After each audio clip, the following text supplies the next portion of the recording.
Hello दोस्तों, स्वागत है आप सभी का आपके अपने चैनल D2R स्टडी में। आज दोस्तों हम सब फ्रेंड्स पढ़ने वाला दोस्तों क्लास 12 एनसीईआरटी फिजिक्स का चैप्टर नंबर 2 का बहुत ही इंपॉर्टेंट टॉपिक, जो कि हर बार आपको सवाल है उससे एग्जाम में आते रहते हैं, उसका डेरिवेशन, उसका न्यूमेरिकल। तो इसको समझना है फ्रेंड्स, तो क्लियर करना, बस वीडियो को अंत तक देखते रहिएगा। फ्रेंड्स आज हम लोग पढ़ने वाले क्या, तो आज हम लोग दोस्तों पढ़ेंगे संधारित्रों के समूहन या समूहन या संयोजन। मतलब संधारित्रों को कितने तरीके से हम लोग ग्रुपिंग कर सकते हैं, है ना, जोड़ सकते हैं, ये हम लोग पढ़ेंगे। जिसमें दो तरह का श्रेणी क्रम, समानांतर क्रम हम लोग पढ़ेंगे, उसको प्रूव करेंगे क्या फॉर्मूला होता है। ठीक है, तो समझना क्लियर करना, बस देखते वीडियो को अंत तक। चलिए देखते हैं। तो लेक्चर नंबर 11 हमारा है, लेक्चर नंबर 10 सब खत्म कर दिया हम लोगों ने, है ना। ये लेक्चर नंबर 11 है, इसके बाद हम लोग देखते हैं। देखिए इसमें श्रेणी क्रम है, समानांतर क्रम है। तो सबसे पहले हम लोग समझते हैं कि श्रेणी क्रम में, है ना, सबसे पहले जो हम लोग सीखेंगे वो श्रेणी क्रम में। आपको थोड़ा सा याद करिए, यदि पिछले 2 साल पहले, दो गियर बैक मारिए, हम लोग जब 10th में थे दोस्तों, तब बहुत प्यारा सा चीज पढ़े थे, प्रतिरोधों का समूह। श्रेणी क्रम समानांतर क्रम में पढ़ते थे R1 + R2 + R3, 1/R1 + 1/R2 + 1/R3, इस पढ़े ना। उसी प्रकार से ये भी है, लेकिन ये थोड़ा सा उल्टा है, पेचीदा है। इसमें उल्टा होता है, उसमें देखिए उल्टा कैसे होता है। पहले श्रेणी क्रम में बोला जाता है ना, तो मान लेते हैं 3 संधारित्र को हम लोग श्रेणी क्रम में जोड़ देते हैं, है ना। सबसे तो फिगर बनाना ही पड़ेगा, क्योंकि जब भी डेरिवेशन आपको करना है बिना फिगर बना आप नहीं कर सकते। तो मैंने तो मान लेता हूं ना कि 3 संधारित्र, जिससे आप देखिए एक संधारित्र ऐसे हो जाएगा, ये समानांतर प्लेट वाला संधारित्र है, और दोस्तों एक संधारित्र ये है, और दोस्तों एक संधारित्र आपका ये है। इसको फिर मैंने क्या किया दोस्तों ना, इसको श्रेणी क्रम में जोड़ दिया, श्रेणी क्रम में जोड़ दिया। तो मान लीजिए तो ये वाला आपका प्लस है, ये आपका दोस्तों माइनस है। इसको बैटरी से जोड़ सकते हैं, कोई दिक्कत नहीं है। ये तो मान लीजिए ये पहला संधारित्र का धारिता C1 है, इसका फिर C2 है, इसका मान लीजिए C3। अब दोस्तों चूंकि धारिता है तो धारिता पे आवेश होता है, तो मान लीजिए दोस्तों इस पे आपका plus plus plus plus Q है, इस पे फिर माइनस माइनस माइनस क्यू है। और दोस्तों जो आवेश दोस्तों इस पे रहेगा ना, देखिए यहाँ प्लस है ना, यहाँ माइनस क्यू होगा, यहाँ दोस्तों प्लस क्यू हो जाएगा, यहाँ भी माइनस क्यू हो जाएगा, यहाँ भी प्लस क्यू हो जाएगा, यहाँ माइनस क्यू हो जाएगा। क्योंकि फिर प्रेरण के कारण क्या होगा ना, आवेश यहाँ से यहाँ तक आवेशित हो जाएगा प्रेरण के कारण, समझा। माइनस माइनस माइनस, देखिए मैं दोस्तों डायरेक्शन बता दिया हूँ। यहाँ पे दोस्तों क्यू है, देखिए ऐसा समझिए, आपको समझ में नहीं आ रहा होगा ना, तो मैं आपको ऐसे कर देता हूँ कि आप लोगों को एकदम क्लियर दिखना चाहिए। देखिए यहाँ तो हमारे क्यू है, यहाँ भी क्यू है, यहाँ भी क्यू, अब समझाया। ये संधारित्र का आवेश क्यू है, इसका भी क्यू, इसका भी। मेरे सर क्यू कैसे सेम है, क्योंकि दोनों श्रेणी में है, और श्रेणी में आवेश का मान समान होता है। क्योंकि प्रेरण के कारण क्या होता है ना, इंडक्शन के कारण क्या होता है, यही आवेश यहाँ जाता है और यही आवेश यहाँ जाता है, क्योंकि टर्मिनल दोनों का जैसे जुड़ा हुआ है ना, एक दूसरे से जुड़ा हुआ है, इसका इसके से और फिर इसका इसके से जुड़ा है, तो दोनों का आवेश सेम हो जाता है। अब विभव दोस्तों क्या होगा, विभव तो अलग अलग होगा। तो दोस्तों मान लीजिए पहला का जो विभव है दोस्तों ना, वो दोस्तों मान लीजिए यहां से यहां तक का V1 है दोस्तों, और यहां से यहां तक फ्रेंड्स मान लीजिए V2 है, और यहां से यहां तक फ्रेंड्स मान लीजिए V3 है ना, C1 C2 का। कोई दिक्कत हुआ? चलिए मान लीजिए पॉइंट आपका है, यहाँ पे पॉइंट है, यहाँ पे पॉइंट है, हो गया। अब दोस्तों मान लीजिए टोटल जो ये आपका वोल्टेज यहाँ पे प्लस V आपका, यहाँ पे आपका V है, इसको बैटरी से भी जोड़ सकते हैं, कोई दिक्कत नहीं है। यदि आपको कोई दिक्कत हो रहा है ना, तो मैं जोड़ ही देता हूँ, आपको दिखते ना हो। ये प्लस, सॉरी ये आपका क्या जाएगा, माइनस हो जाएगा, है ना। तो ये आपका हो गया V हो गया। देखिए अब फ्रेंड्स यहाँ पे क्या हो जाएगा ना, इसका मान लीजिए क्यू आपका टोटल क्यू चार्ज है, क्यू का स्मॉल क्यू होगा। अब तो देखिए हम लोग को V पता है दोस्तों, क्यू पता है, C1 पता है, तो नहीं निकल जाएगा, तीनों को जोड़ देते हैं। देखिए तो हम लोग फिर यहाँ पे लिखिएगा, आपको यहाँ पे लिखना पड़ेगा, क्या लिखिएगा कि माना कि 3 संधारित्र कैसे जुड़े हुए, श्रेणी क्रम में। माना कि 3 संधारित्र श्रेणी क्रम में जुड़े हुए हैं, जिनकी धारिता फ्रेंड्स कितना होगा, C1 C2 तथा C3 है। अब देखिए दोस्तों, हम सबने फॉर्मूला क्या पढ़ा है। देखिए दोस्तों, हमने फॉर्मूला क्या पढ़े दोस्तों। अब दोस्तों मैं आपसे पूछूंगा दोस्तों कि यहाँ पे जो V है क्या होगा, ये V1 V2 V3 के बराबर होगा।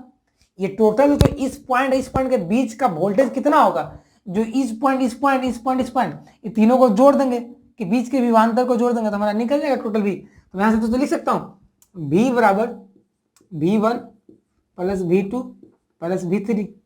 और दोस्तों हम सब फ्रेंड्स एक पढ़े फॉर्मूला, क्या पढ़े, C बराबर Q बटा V। तो यहाँ से फ्रेंड्स V बराबर क्या हो जाएगा आपका Q बटा C। तो यहाँ से फ्रेंड्स V1 का मान निकल जाएगा, क्या निकल जाएगा, V1 दोस्तों निकालना है तो V1 निकालने के लिए ई फॉर्मूला लगाएंगे Q बटा C1। तो चार्ज क्या है, Q है, तो ऊपर Q लिख दीजिए। अब बटा में तो C है ना, C का क्या C1 है, तो यहाँ बटा में C1 कर दीजिए, प्लस V2 है तो V2 यहाँ फॉर्मूला में सेट करिए तो क्या जाएगा Q बटा C2। Q क्यों होगा, क्योंकि यहाँ भी Q सेम ही है, बस यहाँ पे इसका C2 अलग हो जाएगा तो Q बटा C2 हो जाएगा। V3 करिए तो इसके लिए V3 निकालिए तो V3 क्या हो जाएगा Q बटा C3। यहां से भी कुछ कॉमन दिख रहा है आपको, कुछ दिख रहा है कॉमन, Q दिख रहा है कॉमन, तो यहां से फ्रेंड्स क्या हो जाएगा 1 बटा C1 1 बटा C2 1 बटा C3। अब तो ये Q को इस साइड लाइए तो क्या बन जाएगा आपका V बटा Q हो जाएगा, ये 1 बटा C1 1 बटा C2 1 बटा C3। अब देखिए V बटा Q क्या होगा, फिर C हो जाएगा, 1 बटा C क्या हो जाएगा 1 बटा C1 हो जाएगा, 1 बटा C बराबर क्या आ जाएगा Q। V बटा Q को तो मैंने लिख दिया क्या 1 बटा C लिख दिया। हम सब जानते हैं, क्या जानते हैं कि जो V बटा यहाँ से लाइएगा तो V बटा Q, इसको Q को इधर लाइएगा तो क्या जाएगा V बटा Q 1 बटा C हो जाएगा। तो मैंने यहाँ पे क्या 1 बटा C कर दिया। ये हमारा दोस्तों फॉर्मूला आ गया किसमें दोस्तों आपका, ये फ्रेंड्स आपका दोस्तों श्रेणी क्रम में आ गया।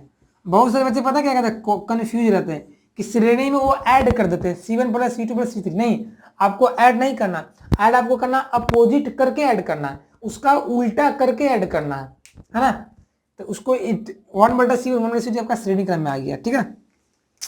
दोस्तों यहाँ पे दोस्तों कंडीशन याद रखिएगा दोस्तों, यहाँ जो होता है ना आपका श्रेणी में दोस्तों क्या होता है, आपका श्रेणी में आवेश का मान जो था दोस्तों समान रहता है, याद कर लीजिएगा।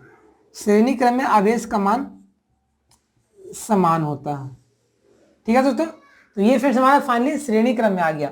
दोस्तों हम लोग प्रूव करते हैं समानांतर क्रम। अब जैसे फिर एग्जांपल देते देखिए, मान लीजिए आपका एग्जांपल में दे देगा ऐसे 3 आपका है फैराड है,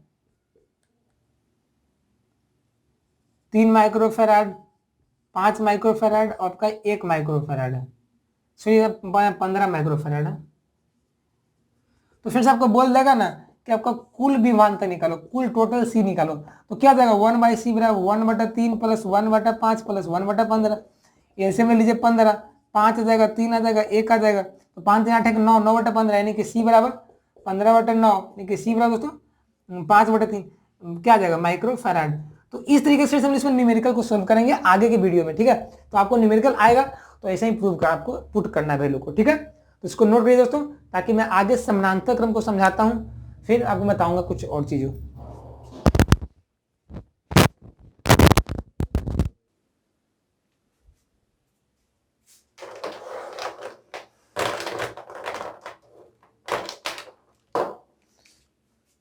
चलिए फिर हम लोग करते हैं समानांतर क्रम में समूहन का व्यंजक प्राप्त करते हैं, ठीक है। श्रेणी का तो हम लोग का हो ही गया है। चलिए समानांतर करते लिखिए, तो समानांतर क्रम फिर या पार्श्व क्रम, इसको बोलते हैं दोस्तों पैरेलल सीरीज, पैरेलल कॉम्बिनेशन बोलते हैं, पैरेलल ग्रुपिंग बोलते हैं। अब इसमें देखिए, इसमें क्या होता है पैरेलल ग्रुपिंग या पैरेलल कॉम्बिनेशन में आपका जो कैपेसिटर जो रहेगा, संधारित्र जो रहेंगे वो पैरेलल रहेंगे। पैरेलल का मतलब वो सारे संधारित्रों का जो पॉइंट रहेगा ना, सिरा रहेगा, टर्मिनल रहेगा, वो किसी एक पॉइंट पे मिलेगा, कॉमन रहेगा। मतलब देखिए मैं तीन संधारित्र ले लेता हूँ यहाँ पे, ठीक है। एक ऐसे लेता हूँ, ठीक है, मैं यहाँ पे एक ऐसे लेता हूँ, मैं एक यहाँ पे ऐसे लेता हूँ।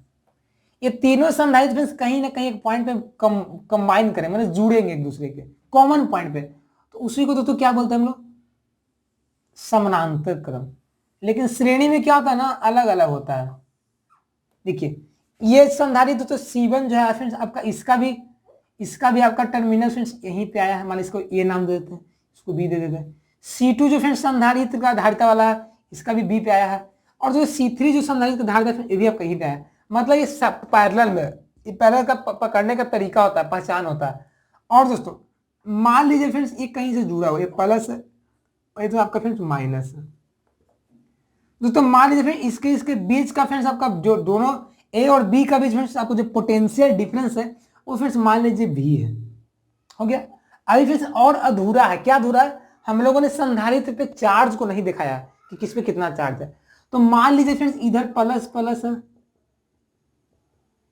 इधर माइनस माइनस, तो फ्रेंड्स मान लीजिए फ्रेंड्स ये आपका प्लस Q1 होगा दोस्तों, तो ये आपका माइनस Q1 होगा।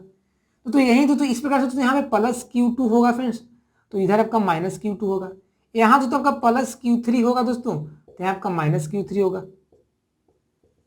ये सब तो पता होगा ना, क्योंकि मैंने बहुत सारा आपको डेरिवेशन प्रूव किया हूँ संधारित्र की धारिता के बारे में। तो हाँ तो समझ ही होंगे कि उस पर धारिता पे आवेश समान होता है दोनों प्लेट पे, बट उसका जो नेचर उल्टा होता है, मतलब एक प्लस तो एक माइनस, है ना। ऐसा नहीं कि यहाँ Q3 होगा Q2 होगा, यहाँ 10 कूलम तो यहाँ माइनस 10 कूलम होगा, कोई दिक्कत। अब दोस्तों यहाँ से हम लोग निकाल सकते दोस्तों, देखिए दोस्तों अब फ्रेंड्स यहाँ पे क्या दोस्तों, देखिए इसका फ्रेंड्स भी वोल्टेज सेम है दोस्तों। अब दोस्तों यहाँ पे चार्ज अलग अलग है। तो दोस्तों मैं बताऊं दोस्तों, यहाँ से जो चार्ज जाएगा, मान यहाँ पे कोई बैटरी जुड़ा हुआ रहेगा, तो यहाँ से दोस्तों जो चार्ज जाएगा, चार्ज मान लीजिए यहाँ से Q जा रहा है ना, तो चार्ज क्या होगा दोस्तों बताइए तो, मान लीजिए चार्ज Q है, Q क्या स्मॉल Q लेते हैं, अच्छा लगेगा। ये फ्रेंड्स क्या होगा, इधर जाएगा यही चार्ज तो इधर जाएगा, यही चार्ज तो इधर जाएगा, मतलब यहाँ जो चार्ज होगा वो तीनों के ऐड के बराबर होगा।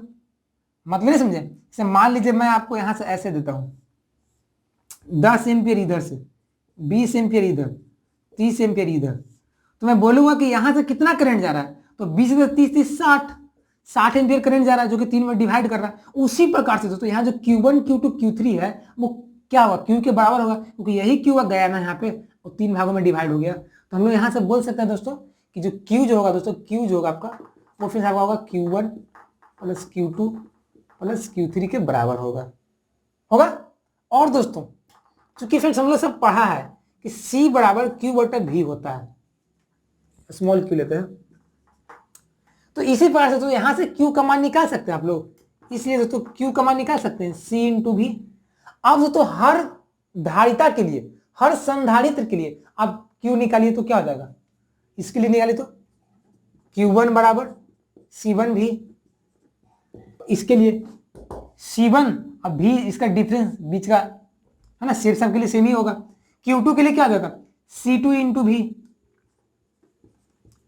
Q3 के लिए क्या होगा C3 × V। भी सेम क्यों है पता है ना, क्योंकि तीनों संधारित्रों का जो टर्मिनल है वो एक ही पॉइंट पे मिल रहा है, A और B पे मिल रहा है, इसलिए जितना डिफरेंस यहाँ पे होगा उतना डिफरेंस यहाँ पे होगा, उतना ही यहाँ पे होगा, वहां यहाँ पे होगा। अब फिर Q1 Q2 का मान निकाल लिए, अब इसे पुट कर दीजिए इक्वेशन फर्स्ट में, मैं यहाँ पे लिख देता हूँ Q1 Q2 तथा Q3 का मान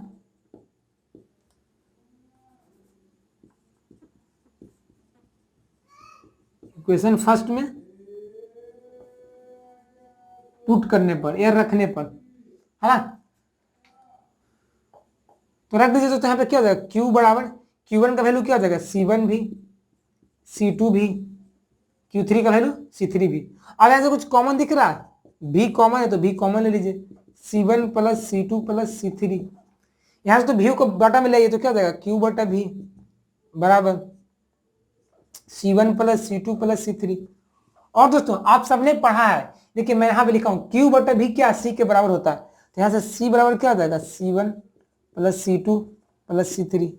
तो ये फ्रेंड्स जो आपको आया ना दोस्तों, ये आपका क्या है समानांतर क्रम में आया, यानी कि जब कोई संधारित्रों को समानांतर क्रम में जोड़ देंगे ना तो उसका धारिता इस तरह से होगा C1 plus C2 plus C3। 5 को रहेगा तो C1 plus C2 plus C3 plus C4 5, n रहेगा तो C1 C2 डॉट Cn तक जाएगा। तो ये आपका धारिता हो गया। यहाँ पे लिख दीजिएगा दोस्तों, मैं लिखना भूल गया हूँ, लिख दीजिएगा माना कि एग्जाम में तो आपको नंबर मिलेंगे। अच्छा माना कि 3 ऐसे लिखने से नहीं होगा, आपको इसे लिखना पड़ता है, ठीक है। माना कि 3 संधारित्र समानांतर क्रम में